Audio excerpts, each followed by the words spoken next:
baby up. Don't you see she's crying? You seem to be quite low.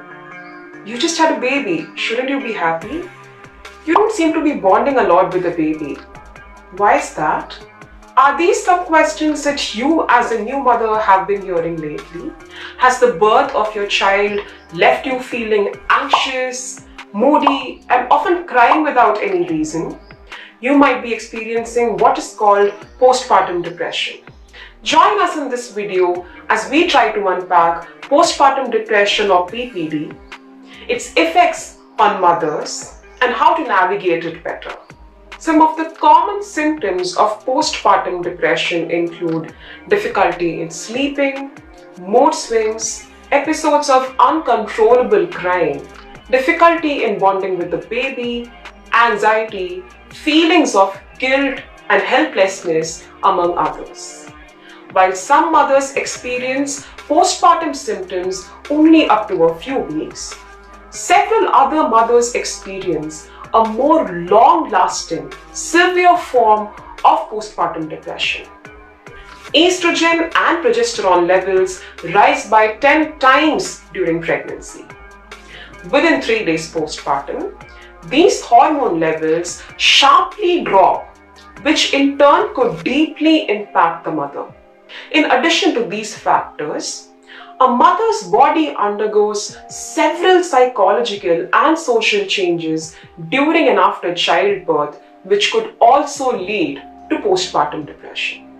Although those who develop postpartum depression are at a greater risk of being diagnosed with major depression, it is definitely treatable with timely medical help and regular therapy. Because society largely associates motherhood with joy and celebration, the symptoms of postpartum depression often get invisibilized, and mothers undergoing these symptoms are often criticized as bad parents, as incapable of loving, etc. On that note, let us try to unpack some myths around postpartum depression. Postpartum depression always occurs in the first few weeks after childbirth.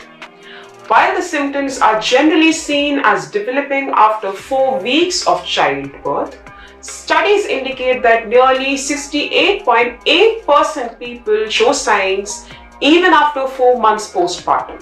The time taken for symptoms to manifest varies from person to person. Only birth mothers can develop postpartum depression. According to studies by Mayo Clinic, a sudden change in hormone levels is a significant factor that could lead to postpartum depression, but it is not the only one.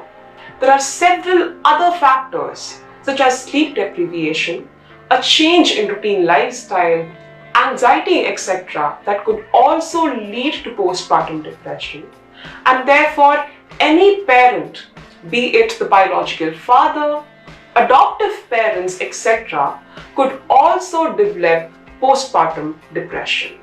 Mothers with postpartum depression harm their babies. Let us definitely get this out of the way. While some mothers with postpartum depression might contemplate suicide in extreme cases, the tragic case of mothers harming their babies is not associated with postpartum depression. However, it has been found out to be an effect of extreme postpartum psychosis. Postpartum psychosis is a very rare condition that has been found to affect only 2.6 out of every 1,000 mothers. Conversations around mental health continue to be hushed up in our society, and when it is integrated with the glorification of motherhood, it becomes all the more difficult to address postpartum depression and avail treatment. However, the silver lining is that with holistic emotional support, medication and therapy, postpartum depression can be completely treatable.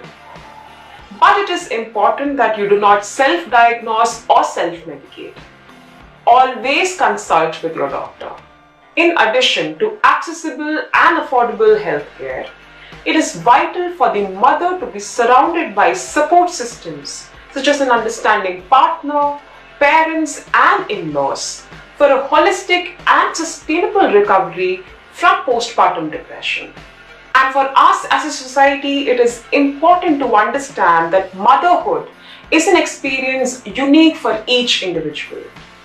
So we might not exactly see mothers happily dancing with their babies cradled in their arms as Bollywood desperately wants us to believe. And so we shouldn't exactly rush to judge parents as bad or immature.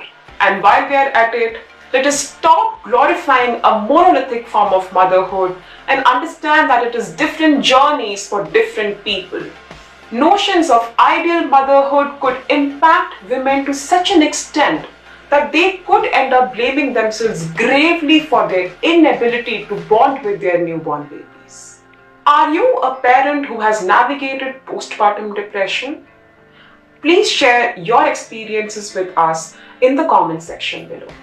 If you found this video useful, don't forget to like, comment and share. And don't forget to subscribe to Feminism in India for your dose of desi intersectional feminist content.